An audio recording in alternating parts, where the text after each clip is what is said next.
Si on te donnait des armes et le droit de faire ce que tu veux à une femme immobile, serais-tu tenté de lui faire du mal?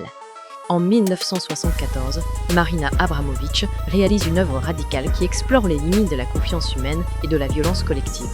Pendant 6 heures, elle se tient immobile et passive dans une galerie face à un public invité à utiliser sur elle des dizaines d'objets posés sur une table. Parmi les objets, il y avait des items anodins comme des roses, du parfum ou une bouteille de vin, et d'autres potentiellement destructeurs comme un scalpel, des ciseaux, une scie ou un pistolet chargé d'une balle. Les instructions sont claires. Elle stipule que le public peut faire ce qu'il veut d'elle et qu'elle assume toute responsabilité. Elle ne réagira pas. Les points les plus marquants de cette expérience révèlent la rapidité avec laquelle l'humanité peut basculer dans la barbarie quand on lui donne un pouvoir absolu.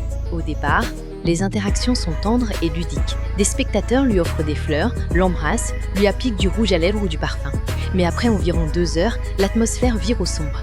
On commence à lui déchirer ses vêtements et à la recouvrir de peinture. À mesure que le temps passe, les actes agressifs se multiplient. On lui coupe la peau avec le scalpel, on lui enfonce des épines de rose dans le corps, on la porte comme un objet, on lui verse de l'eau froide sur la tête. Puis des éléments d'humiliation sexuelle émergent.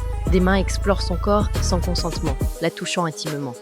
Le moment le plus terrifiant survient quand un spectateur se saisit du pistolet. Il charge l'arme à feu, le place dans la main de Marina Abramović et le pointe vers sa propre tête, l'incitant à se suicider. Une dispute éclate parmi le public. Quelques personnes interviennent pour l'empêcher de commettre l'irréparable. La tension est telle que l'homme s'enfuit et disparaît. Sans intervention de leur part, elle aurait pu mourir.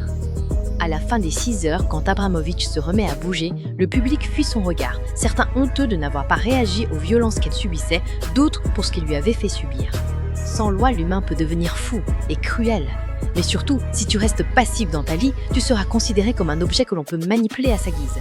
Et toi, quelle interaction aurais-tu eu avec elle? Si t'as aimé la vidéo, n'hésite surtout pas à liker et à t'abonner.